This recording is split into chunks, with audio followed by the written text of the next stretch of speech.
Welcome to our Mahaperiyava களஞ்சியம் channel. இன்றைக்கி நம்ம காஞ்சிபுரத்தில் இருக்கக்கூடிய ஸ்ரீ உலகளந்த பெருமாள் திருக்கோயிலை பற்றி தெரிந்து கொள்ளலாம். இத்திருக்கோவில் காஞ்சிபுரம் பஸ் ஸ்டாண்டிலிருந்து காமாட்சியம்மன் கோயிலுக்கு செல்லும் வழியில் உள்ளது. மகாபலி சக்கரவர்த்தி என்பவன் அசுர குலத்தைச் சேர்ந்தவன். இருந்தாலும் மிகவும் நல்லவன். தான தர்மங்களில் அவனை மிஞ்ச ஆள் கிடையாது. இதனால் அவனுக்கு மிகுந்த கர்வம் ஏற்பட்டது. நல்லவனுக்கு இந்த கர்வம் இருக்கக்கூடாது என்பதால் பெருமாள் வாமன அவதாரம் எடுத்து மகாபலியிடம் 3 அடி நிலம் கேட்டார்.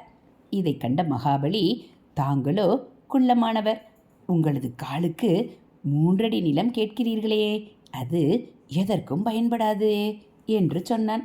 அவனது குல குருவான சுக்கராச்சாரியார் வந்திருப்பது பகவான் விஷ்ணு என்பதை அறிந்து அவன் செய்யப்போகும் தானத்தை தடுத்தார். கேட்டவருக்கு இல்லை என்று சொன்னால் இதுவரை செய்த தானம் எல்லாம் வீணாகிவிடும் என்பதால் 3 அடி நிலம் கொடுக்க சம்மதித்தான். பெருமான் மிகப்பெரிய உருவம் எடுத்து தனது திருவடியால் 1 அடியை பூமியிலும் 1 அடியை பாதாளத்திலும் வைத்து மற்றொரு அடி நிலம் எங்கே என கேட்டார்.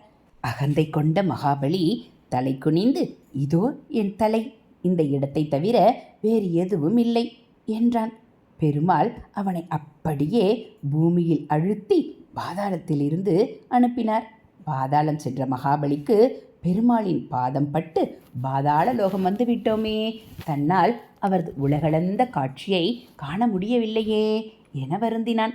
எனவே பாதாள லோகத்திலேயே உலகளந்த கோலம் காட்ட வேண்டி பெருமானை குறித்து மகாபலி கடும் தவம் இருந்தான். இந்த தவத்திற்கு மகிழ்ந்த பெருமான் அவனுக்கு இத்தலத்தில் உலகளந்த திருக்கோலத்தை காட்டினார். இவனோ பாதாள உலகத்தில் இருந்தான். எனவே அவனால் பெருமாளின் திருக்கோலத்தை முழுமையாக தரிசிக்க முடியவில்லை. எனவே மீண்டும் பெருமாளிடம் மன்றாடினான். பெருமாள் இவனுக்கு காட்சி தருவதற்காக இதே இடத்தில் ஆதிசேஷனாக காட்சியளித்தார். இந்த இடமே தற்போது திரு ஊரகம் என அழைக்கப்படுகிறது. இது உலகளந்த பெருமாளின் மூலஸ்தானத்தின் இடது பக்கத்தில் உள்ளது. இத்திருக்கோவிலினுள் திருவூரகம் திவ்ய தேசத்தை தவிர மேலும் திருநீரகம், திருக்காரகம் மற்றும் திருக்கார்வானம் ஆக 4 திவ்ய தேசங்கள் ஒரே திருக்கோவிலில் அமைந்துள்ளது வேறு எங்கும் காண முடியாத சிறப்பாகும். இத்திருக்கோவிலை திருமலிசை ஆழ்வார், திருமங்கை ஆழ்வார் ஆகியோர் மங்களாசாசனம் செய்துள்ளார்கள். இதுபோல் ஆன்மீக தகவல்களை நீங்கள் தெரிஞ்சுக்கணும் அப்படின்னா மறக்காமல் நம்ம சேனலை சப்ஸ்கிரைப் பண்ணுங்கள். தேங்க்யூ.